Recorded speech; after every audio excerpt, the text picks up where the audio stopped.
mesmo.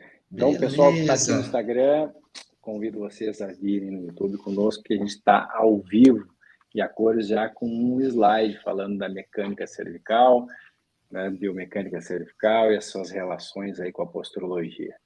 Perfeito. E o nosso objetivo é justamente isso, fazer esse link, né? Fazer esse elo entre essa queixa, esse sintoma, né, inespecífico da cervicalgia, independente da origem ali, se é uma dor mais relacionada à estrutura miofacial, se é relacionada mais à estrutura neural, nós não estamos entrando nesse mérito agora, mas por que que essa sintomatologia tem uma correlação com a postura ou com a posturologia ou com as alterações do sistema tônico postural para ser de uma forma mais correta, né? Será que a posição do crânio em relação ao tronco influencia sobre essas estruturas da cervical? Será que se eu tiver um crânio ali, como naquela foto do meio ali desse slide, mais anteriorizado, né, mais de repente com uma tensão maior sobre uma musculatura X ou um encurtamento, né, um espasmo sobre uma musculatura Y, será que essa biomecânica, essa artrocinemática dessa região vai estar fluindo de uma forma fisiológica ou vai ter um custo, vai ter um preço, de repente vai ter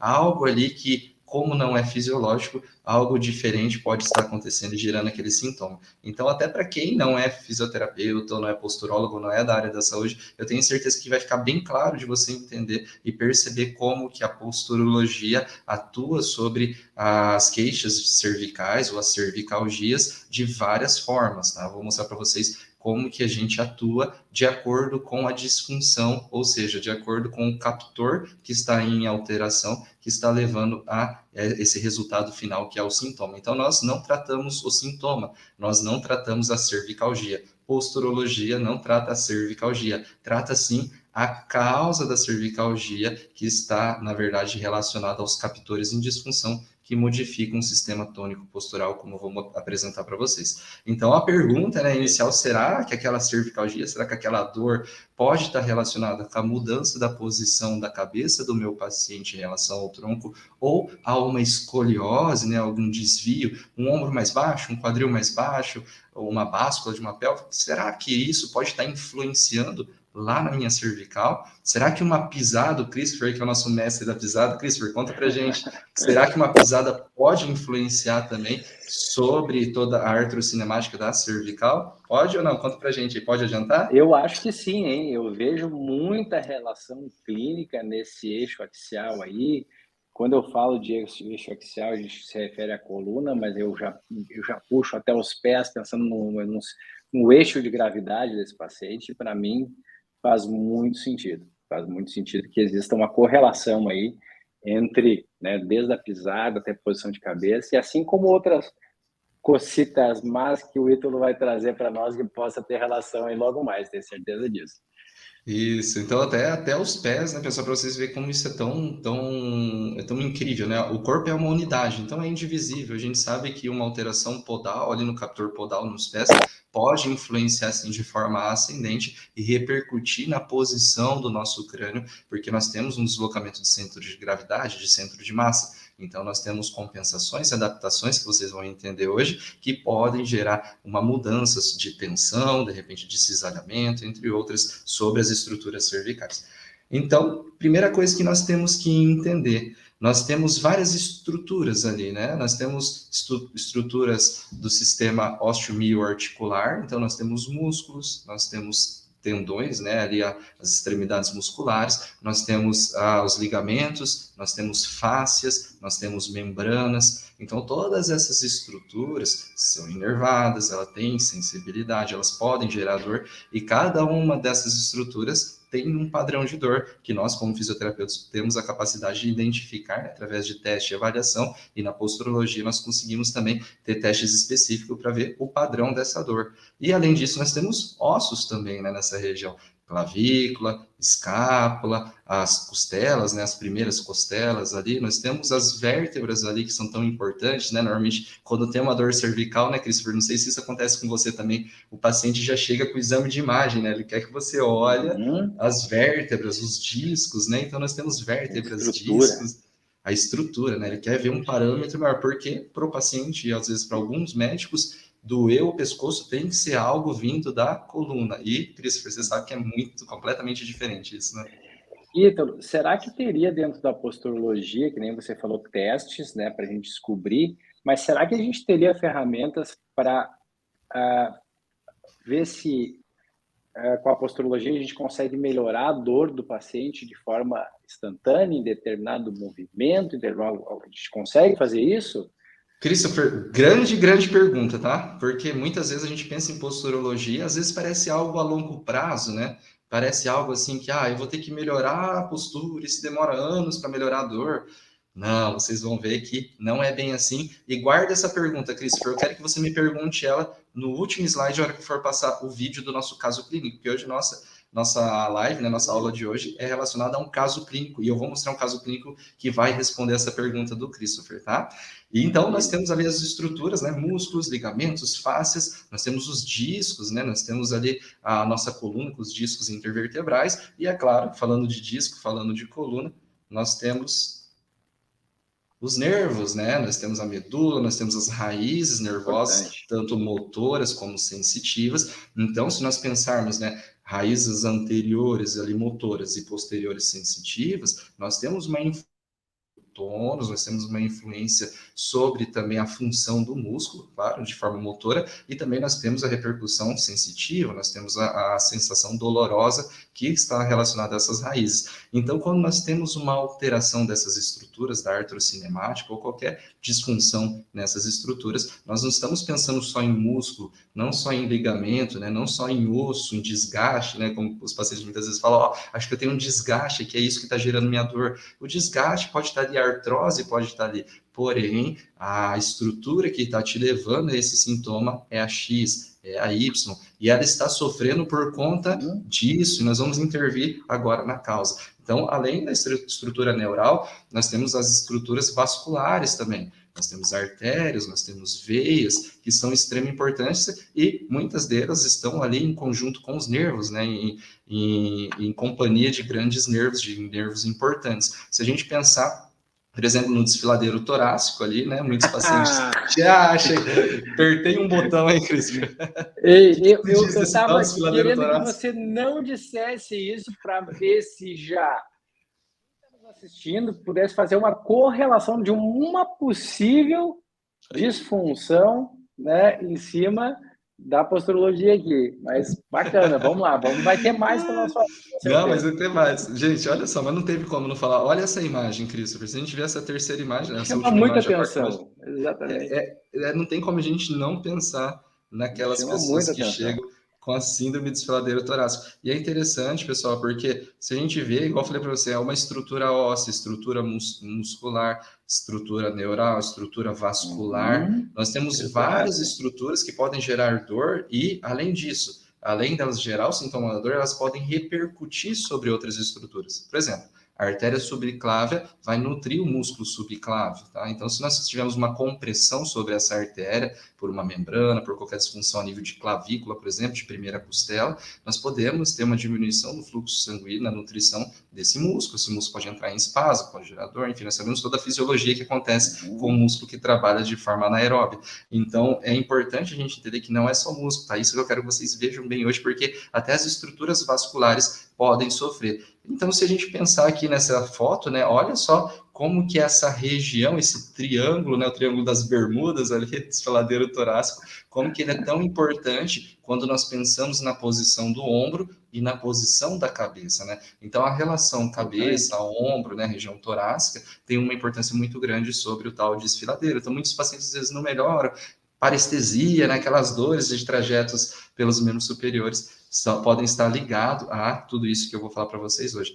Christopher, o que você percebe muito aí em relação ao tal desfiladeiro torácico quando você encontra dentro da posturologia? Tem algum captor que você percebe que está mais ligado? Eu nunca vi essa relação assim em relação ao captor, é muito subjetiva. Tem alguma dica que você pode dar para a gente assim dentro do nível clínico? Acredito que muitos fisioterapeutas que devem estar ansiosos para uma dica, alguma coisinha que a gente pode Tem de repente sim, tem sim. perceber. A gente percebe que o corpo ele tem algumas organizações que a gente chama de báscula, né, Ítalo? Então, báscula de ombros, báscula de pelve, E existe realmente uma báscula, normalmente, né, favorecendo esse lado do desfiladeiro. E aí, exatamente o que você nos trouxe aqui nessa imagem, que está muito bem explicada aqui no YouTube, a gente consegue entender assim, uma maneira um pouco mais em modelo anatômico aqui, que há uma compressão dessas estruturas, né? Então, esse paciente tem perda de força, tem perda de sensibilidade, tem parestesia, né? Ele tem uma alteração toda motora também, e isso externalmente, né? Externaliza em também uma nova organização postural para que ele se torne funcional, né? Então, existe sim, eu acho que a primeira coisa que a gente vai bater o olho é ver as básculas do paciente, né? Normalmente tem um padrão de báscula aí, ipsilateral, a síndrome do desfiladeiro torácico. Perfeito, Cristo. Até fiz a cabecinha para o pessoal entender, né? De repente, quem não é da área ali falou, mas da onde que é essa imagem? De onde que é Tá essa muito foto? bom Tá? isso aí. Tentei fazer no Tá mouse muito aqui. bom mesmo. Gente, então. Ixi, agora o meu bonequinho. Deixa eu só tirar o. Só abrir de novo aqui, perdão. Só para limpar o Maravilha, desenho cara. Isso aqui. é muito bacana. A gente começa a viajar, né, nessas condições de ato cinemático, de configuração postural, do que configuração quando a gente fala organização postural, como esse paciente se organiza, o que pode repercutir essa organização, esse funcionamento, né, a homeostase postural dele, a homeostase corporal. É Perfeito. sensacional. Eu sou suspeito para falar. Também, mas, gente, olha que incrível. Olha que como que é bacana, tá? Uma importância muito grande para a região cervical, para cervicalgias, sempre olhar o tórax, tá? Então, a torácica nos diz muito sobre a cervical, tá? Quando nós encontramos uma torácica rígida, uma torácica hipomóvel, muitas vezes nós observamos uma hipermobilidade a nível cervical, e isso pode gerar, claro, influência sobre aquelas estruturas, sobre todas essas estruturas que nós estamos falando, e gerar sintomatologia no paciente. Então, aquele paciente cifótico, né, por uma alteração no sistema tônico postural, que cria aquela cifose rígida, aquela cabeça anteriorizada, aquele tórax rígido pode influenciar dessa forma, pensando em hipo e hipermobilidade, né? Além disso, olha a comunicação das estruturas como costela, externo, diafragma, tá? E, importantíssimas, conexões viscerais, gente. O mediastino, o pericárdio, o coração, a pleura pulmonar, o pulmão, todas as estruturas torácicas têm comunicações e correlações com a cervical. Por exemplo, o nervo frênico, que nerva de forma sensitiva a pericárdio e diafragma, tem seus ramos e origens de C2 a C5. Então, nós temos importante comunicação neural e também estrutural. Por exemplo, o coração se liga na torácica, tá? Através dos ligamentos vértebro-pericárdicos. Então, nós temos comunicações também estruturais, musculares ou ligamentares relacionadas ao tórax. E outra coisa importante, quando nós pensamos nas costelas, nós temos que lembrar que nós temos a primeira costela da primeira torácica, que vai ter uma influência grande sobre o Importante, hein? desfiladeiro. Importantíssimo, gente. Então, a cervical não termina na C7, tá? A cervical, nós não podemos fazer essa divisão, né? Ó, até aqui é cervical, daqui para frente não importa. Então, Exatamente. quando nós pensamos em cervical, nós temos que pensar nas primeiras torácicas, em T1, T2, T3, por conta dessas importantes correlações. Então, como que essas estruturas podem sofrer? Agora chegamos a um ponto importante, Christopher.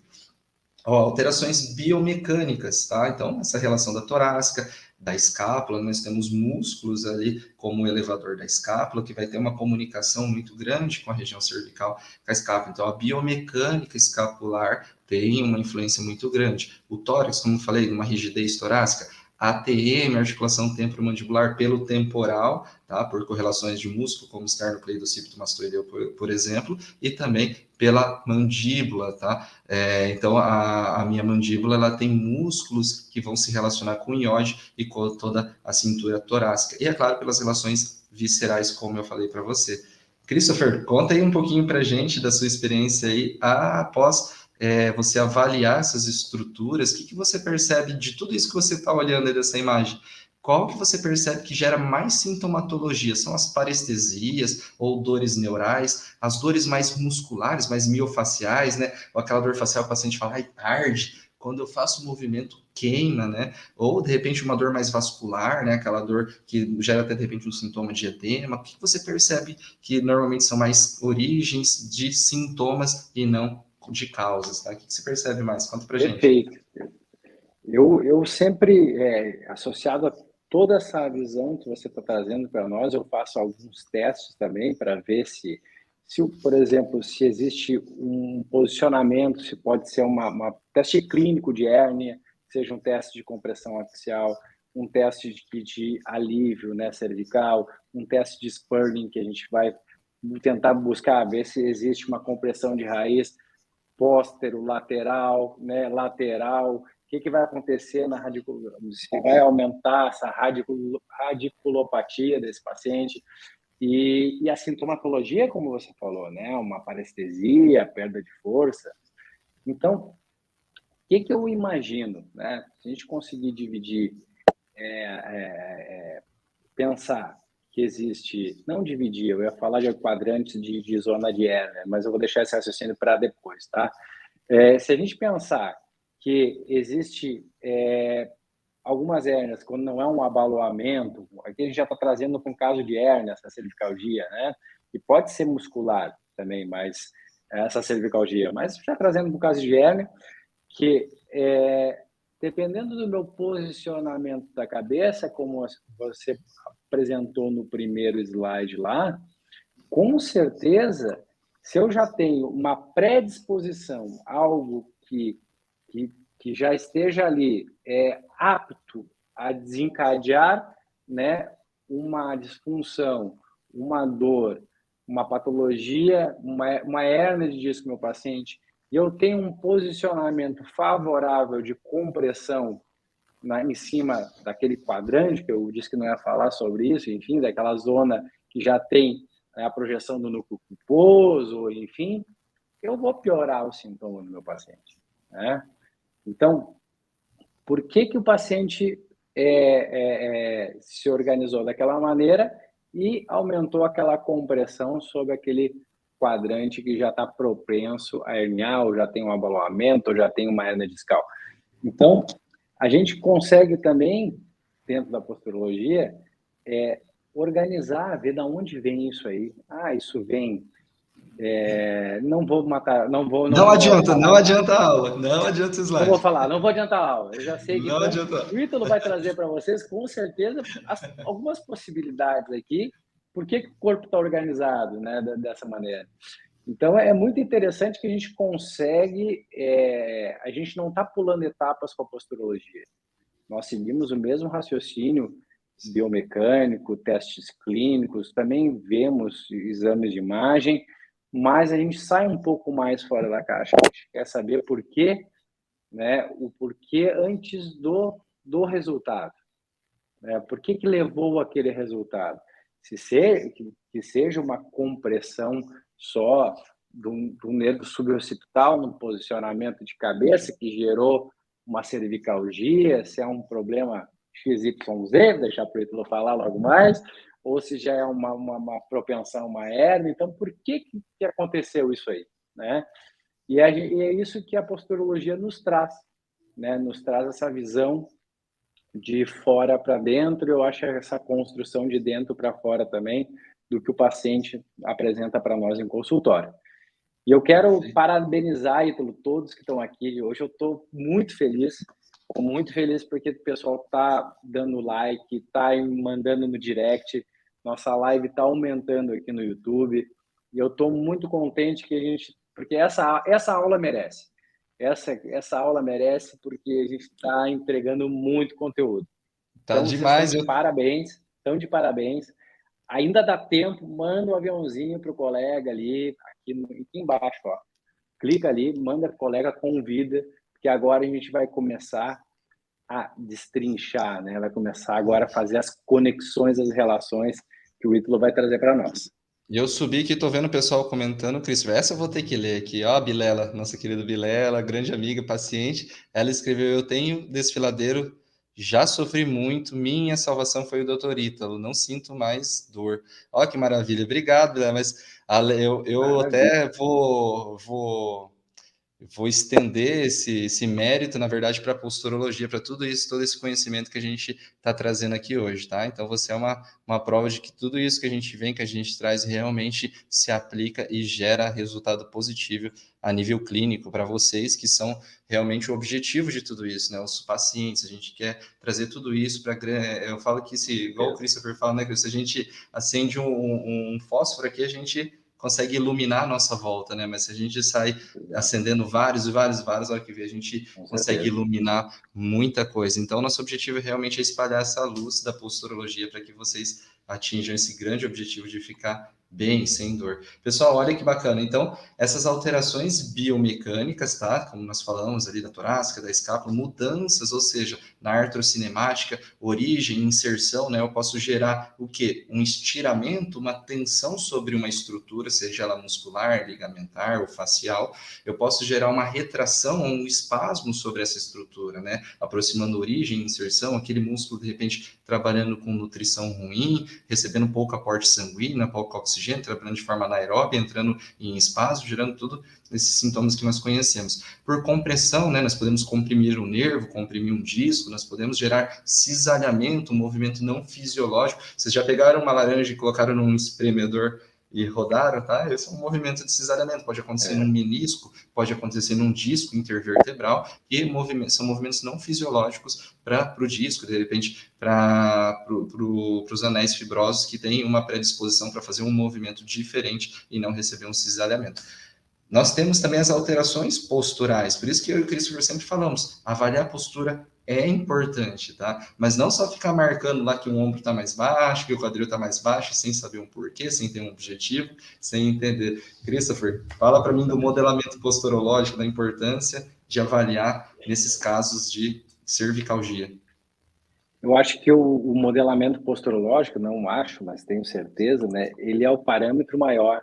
É o parâmetro onde o corpo externalizou uma disfunção.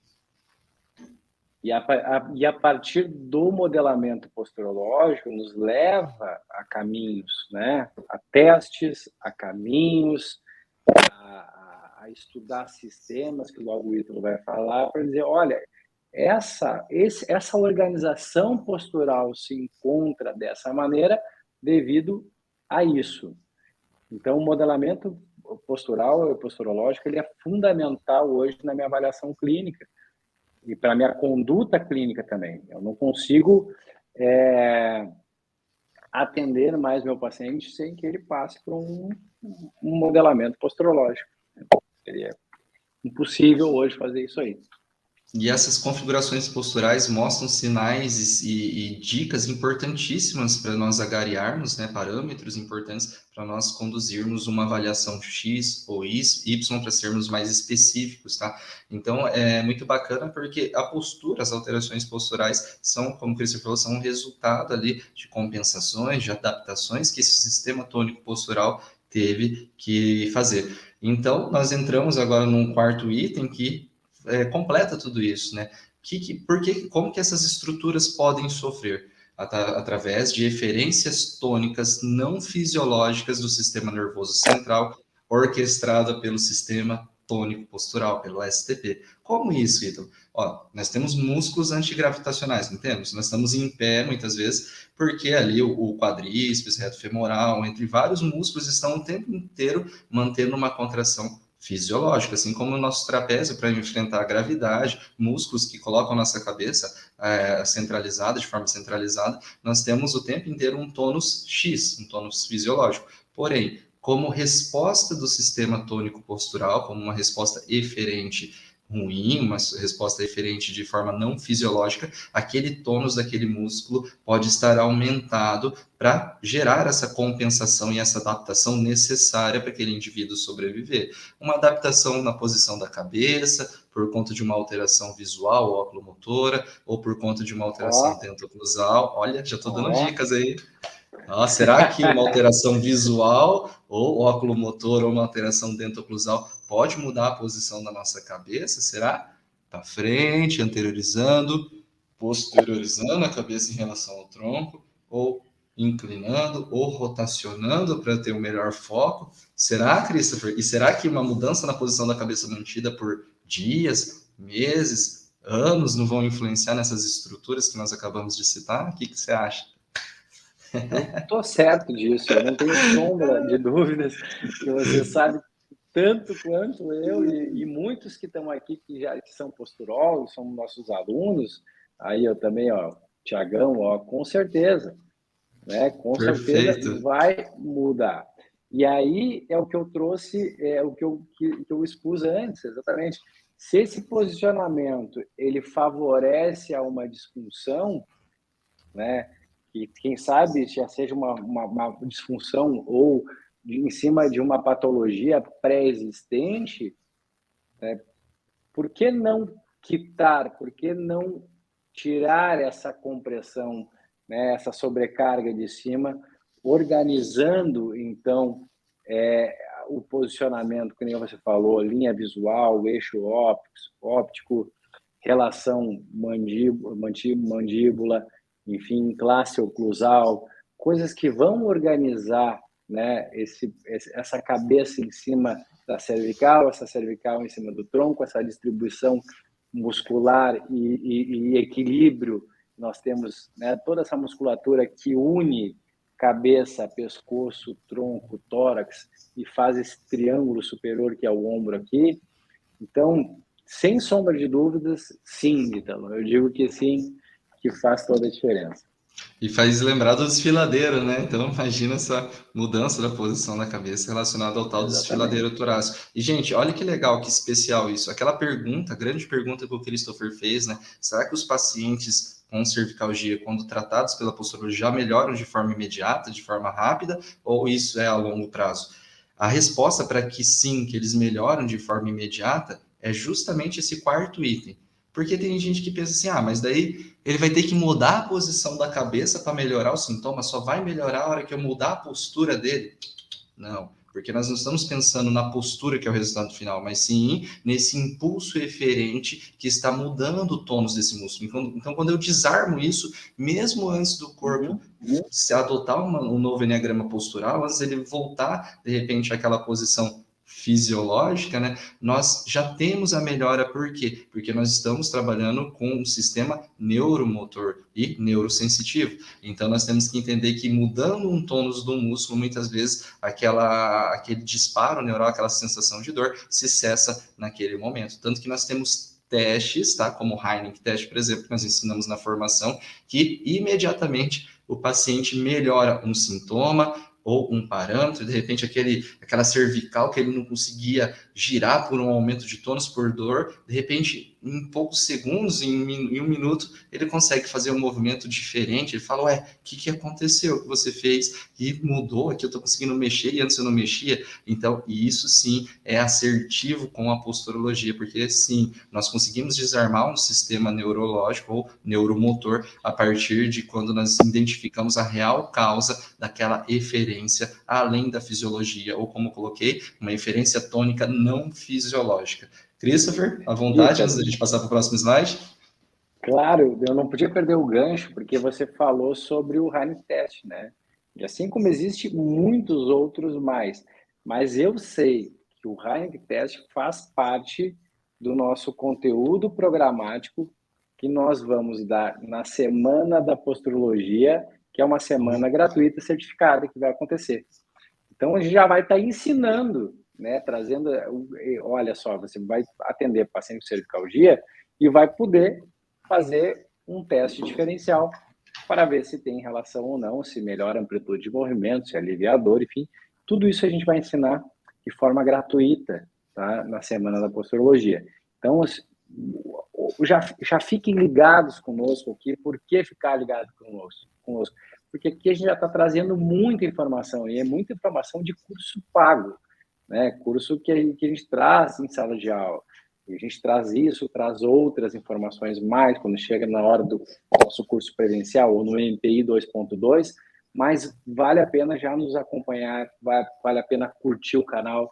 Acho que a gente está com bastante gente no YouTube aqui, tem que subir o número dos inscritos hoje, o número de like nessa aula de hoje, porque isso aqui não é uma live, né? É uma aula. A gente está trazendo uma revisão da biomecânica da coluna, revisão de algumas estruturas neurológicas, revisões de estruturas musculares. Então, vale muito a pena vocês acompanharem, porque a gente vai trazer muito conteúdo aqui e vai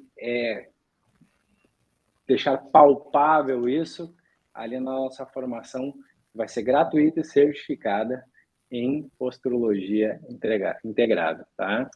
Vai ser E um os aquecimento. coraçãozinhos, né, Christopher? Eu adoro esse Que coraçãozinho. Vamos lá, pessoal do eu adoro. Instagram, sobe o coraçãozinho para nós. É isso aí. Então, aí, ó.